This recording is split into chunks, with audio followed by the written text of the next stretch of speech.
This week on Driven, driving in bad weather, information that could save your life.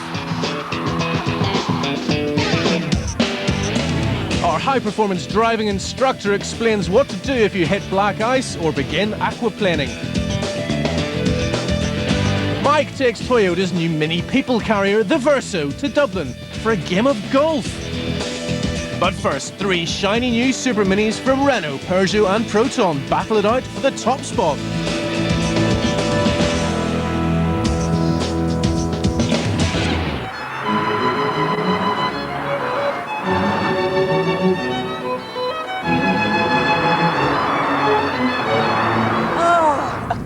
Lane, a beautiful day, the perfect place to find out which of our 3 super minis is the best in this week's Driven 100.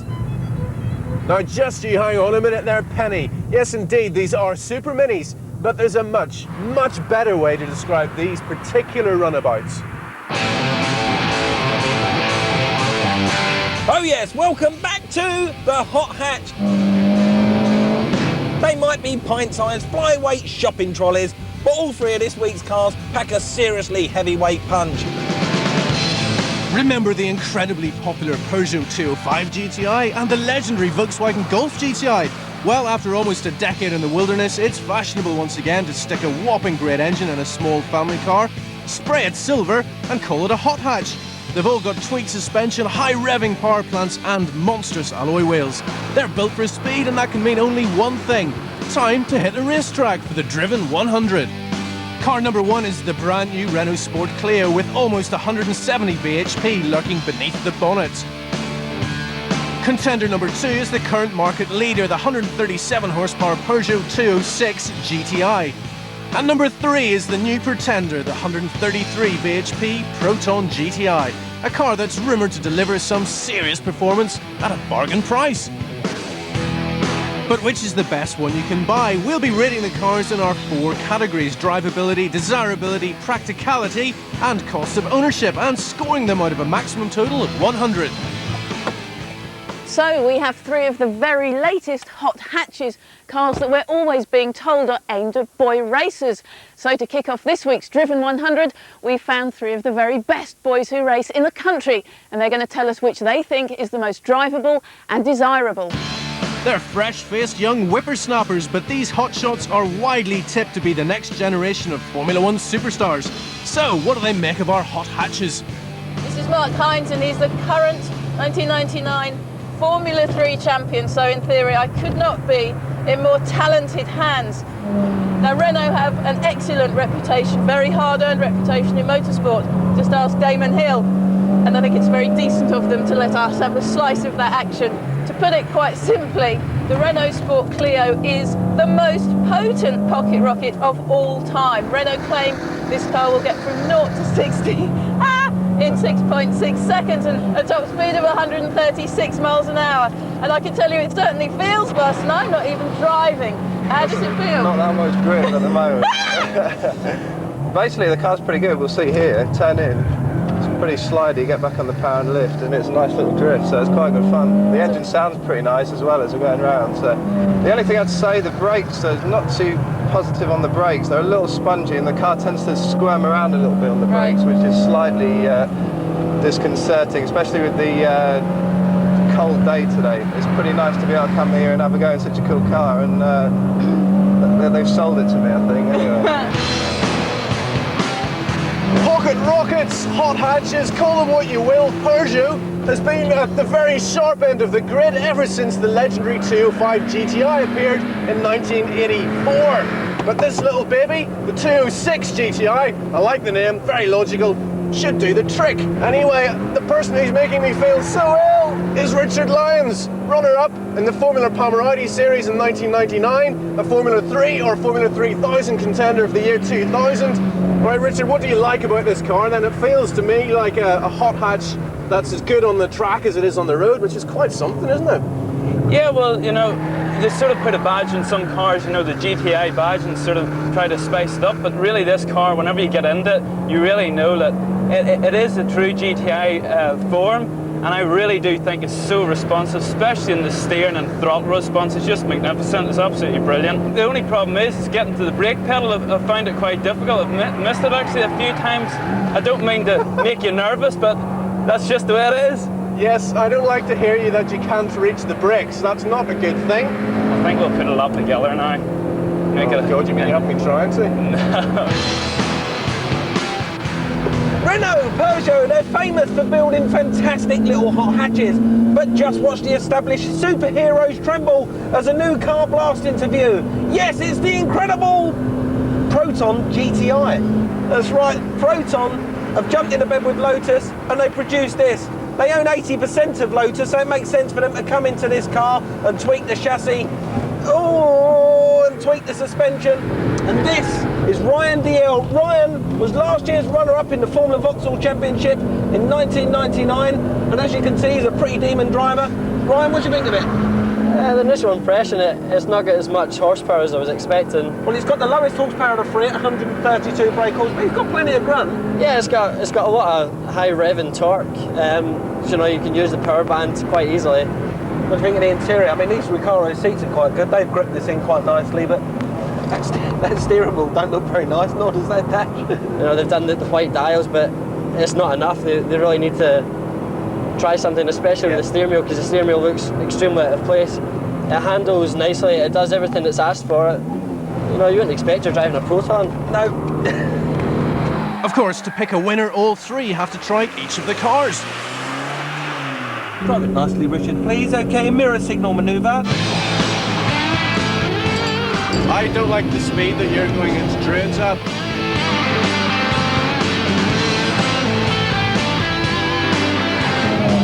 Whoa, we're off, we're off. We're on. No problem.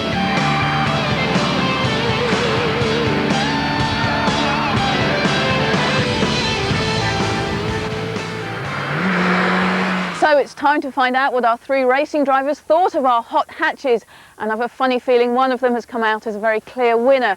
Has to be the Clio, doesn't it?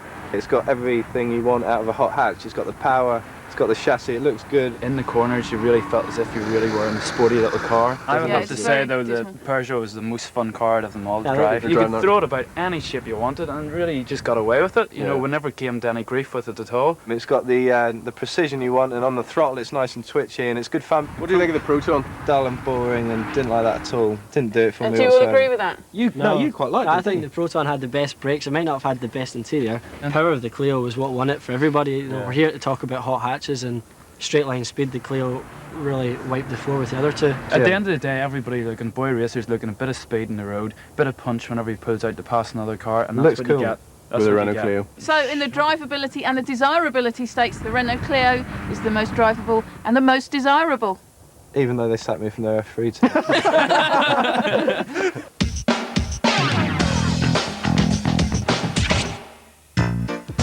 Hello, Pat. What a shiny van you have. Is it a new one? Yes, it is, said Pat. I've borrowed it so that I can tell everyone all about it. But who's going to deliver the post? I don't know, said Pat, slightly annoyed. Listen, I'm not Postman Pat, and this isn't even his van. I'm Mike Brewer, and this is the new Toyota Yaris Verso.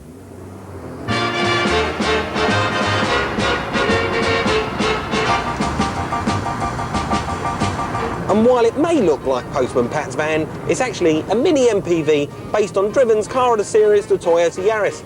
It retains its compact proportions and also its compact price, clocking in at £10,995. Thankfully, it's got the new 1.3 litre 16-valve engine, which, when hooked up to the manual 5-speed box, will whiz you up to the dizzy heights of 62 miles per hour in 12.5 seconds.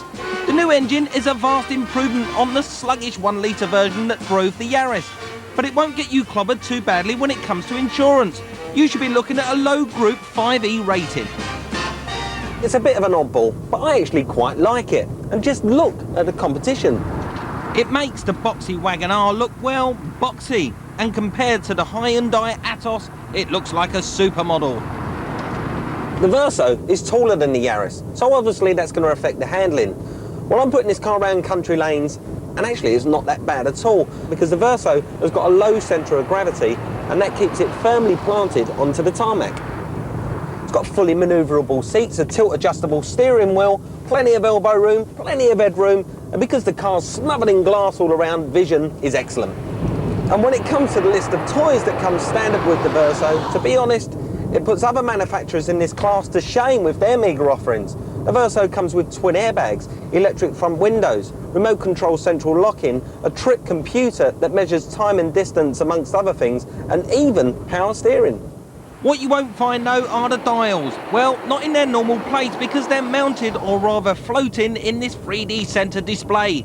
Toyota say it reduces sideline movement. To you and me, that means you don't have to refocus your eyes when you look down. I can't hear ya! I told you I can't hear because did I mention that the Yaris comes with a pretty funky radio as standard? But to be honest with you, it's so big in here, you could have your own band. Take it away, boys! Oh, come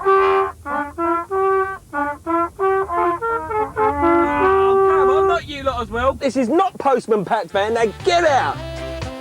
The back seats fold down and tuck away under the front ones, which for the benefit of you taking a trip to Calais, gives you 2,160 litres of space. That's 3,802 pints. The Yaris Verso is like no other car. Small enough on the outside to compete with the Super Minis and big enough on the inside to play with the big boys. I mean, you can use all the space back here for a putting green, as a gymnasium,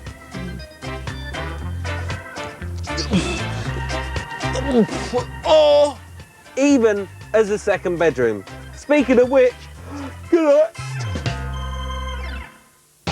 After the break, what to do if you start to aquaplane or even worse, hit black ice, and we choose the best hot hatch in the Driven 100.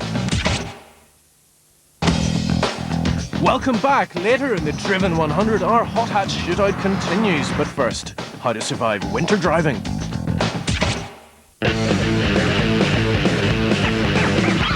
Driven's very own high-performance driving instructor is the man who teaches professional test drivers the tricks of the trade. He knows a thing or two about controlling a car in a scary situation, and they don't come much more scary than this week's Extreme Moment. Winter weather brings mayhem to the roads the world over, with snow being the most obvious hazard. But there are two particularly dangerous conditions that can unexpectedly take control out of your hands and place it in the lap of the gods.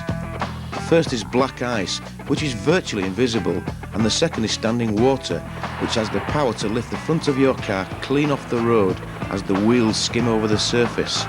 This is aquaplaning, and it can rob you of control just as effectively as the worst snow or ice. Most of us have experienced aquaplaning at some time and remembered that scary feeling when it happened. There are three main factors behind aquaplaning: your speed in relation to the depth of water, the depth of tread in your tyres, and the conditions of the road surface. Sprinklers embedded in the tarmac will ensure that there's enough water on the road surface for me to demonstrate the effects of aquaplaning. Approaching at 70 miles an hour, I'm first going to show you what not to do and what can go wrong in this highly dangerous situation. My first mistake is not to have recognised the danger ahead and carried on at full speed. And I'm aquaplaning. Brake, steer. I panicked, I braked, I did everything wrong. Because the front wheels have lifted off the ground, neither braking nor steering will have any effect at all and could just make things worse.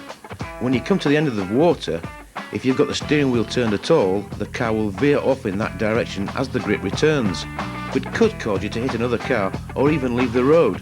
No, the trick to dealing with aquaplaning is actually to do very little. Now here's what you should do. I'm driving along the same stretch of road, once again at 70 miles an hour. This time, I've seen the puddles in the road. First thing to do, decelerate. When you hit the water, fight your instincts to brake and steer. Hold the steering wheel tightly. When you get grip back, it could just snatch the steering away from you. Identify the hazard and decelerate before you hit the water. Once aquaplaning, don't use the brakes, they'll have no effect. Keep the wheels straight and keep a tight grip on the steering wheel. When you get the grip back, the car will travel straight on without a problem. Black ice is much more difficult to spot. In fact, it's so hard to see, it's often called invisible ice.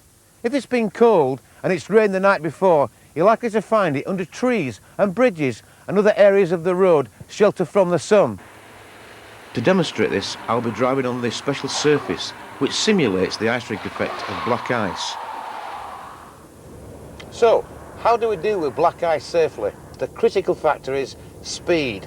You need to drive very, very slowly indeed, and you'll go around the corner without skidding or without any drama. There you are, no problem.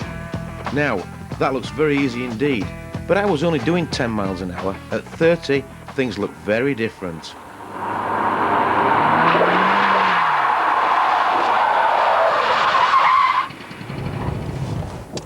Ooh.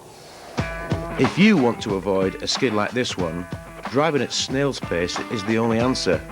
You can test the road conditions by doing a straight line brake test. A quick dab of the brake pedal will let you know how much grip there is.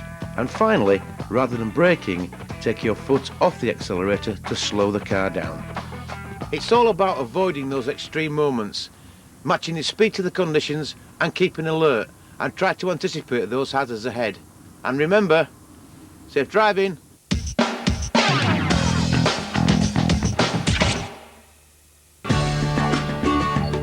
Now back to the Driven 100, where we rejoin our three silver super minis, the Renaultsport Clio, the Peugeot 206 GTI and the Proton GTI. So far they've lived up to their racy image on the track. These are seriously fast small cars.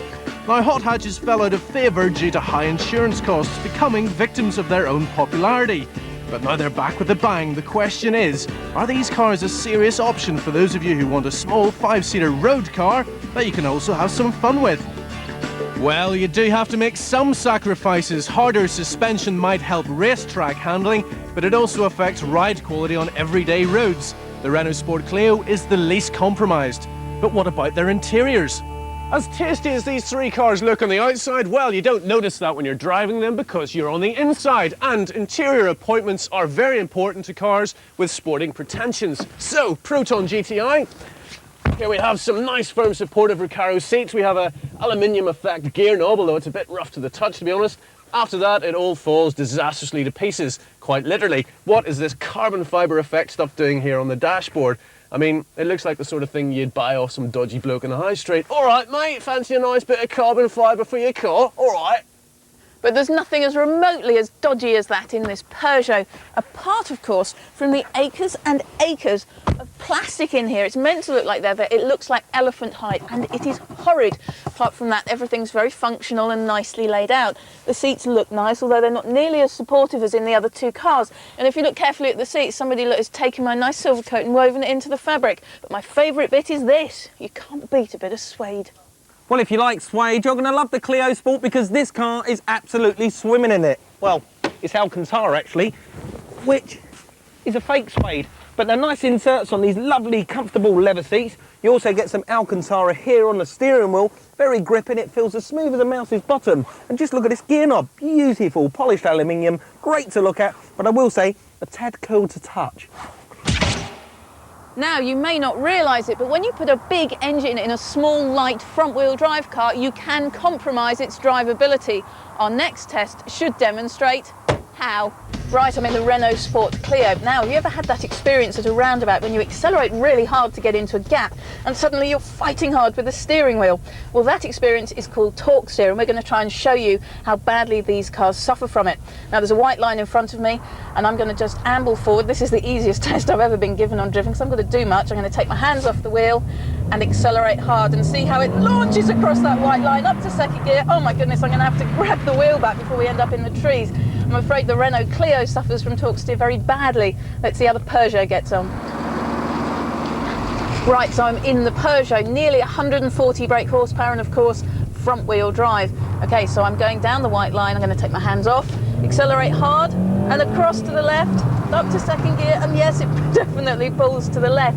It's not such a violent pull as the Renault, but still there's a lot of torque steer. Let's see how the Proton gets on. Right, I'm in the Proton now with 133 brake horsepower, so the least powerful of the three cars. Again, I'm over the white line and I'm going to take my hands off and floor it, and my goodness, it's much less violent a pull to the right than the Clio was. So it just goes to show that if you are going to put a big engine in a small car, the car will torque steer. But if I had to choose a winner, it would have to be the Proton because it did torque steer the least. The Proton is best behaved in a straight line, with both the Renault and the Peugeot needing a firmer grip on the wheel. Right, the important bit, the Driven 100, where we got 25 points up for grabs in each of our 4 categories, which are drivability, desirability, practicality and cost of ownership, with a possible maximum score of 100. First up, it's the Renaultsport Clio and its drivability. We all rate this car, don't we, on the road? Oh, we do. And so did the racing drivers. On the track. Everything about it is just as you want, really. It's nice, positive steering. But it did suffer from pretty serious torque steer. You got to That's put it back. true. 21? Mate. All right, 21. You two finished arguing? You enjoyed I'll it as carry well, on. didn't The Peugeot did very well too, but it lacks that raw edge and scores 19 out of 25. And the Proton, it may have handling by Lotus, but in this company, it's outclassed. 16, no, 16. It's quite an It's enjoyable not as car. good as the other two, but it's an enjoyable car. 16's a good, respectable score. Next, which of these would we really want to own? And the Clio scores well again. Loads of power, loads of fun, very desirable. What do you reckon? 21, I reckon. 21? With again the 206 close behind. 19, I think. Another 19? Another Paul Hardcastle. Yeah. What that record? Loads of rubbish, actually, but anyway. Right, here we go. Proton Compact GTI desirability. What does that badge mean to you at home, viewers? Not very much. This is the important bit, though. Which makes it a bit more desirable, and it gets 16. And just how practical are these cars? They're all practical. 17 There's nothing across in the it. board. 17 for every one of them, because that is very fair, because none of them are better than the other in the practicality stakes. Which just leaves money. How much do these cars cost to own? And here there is a very clear winner. You know, it's blooming cheap, isn't it? It is, and do you know this is Insurance Group 9? And at just under 42 pence per mile, it gets a score of 19, while the other two get 17 and 18. Right, well that means in third place is the Proton GTI. It's a great little car, but it's not quite there yet, and it gets 68 points. In second place, it's the Peugeot 206 GTI. It doesn't quite live up to the legendary status of the old 205 GTI, but it still manages to get 73. So that means in first place, with one of the highest scores we've ever given on Driven, the racing drivers loved it, it's the Renaultsport Clio with a top score of 76. 76. That is a hell of a Hard to score. beat. Which makes it our highest scoring car so far in the Driven 100. The Renault has everything we're looking for. It's affordable, practical, can seat 5 people, and it's a really great drive. Key factors to scoring well. Will it be car of the series? There's still some stiff competition ahead, but tune in next week as we'll be giving you the top 5 cars in the Driven 100 so far. Well, that's it for this week. We'll see you next week. Goodbye. See you then. Next Tuesday on Driven, we tackle 3 of the best-selling coupes and ask, are they just dull old saloons in disguise? And Mike test drives one of the hottest new cars around, the Audi TT Roadster.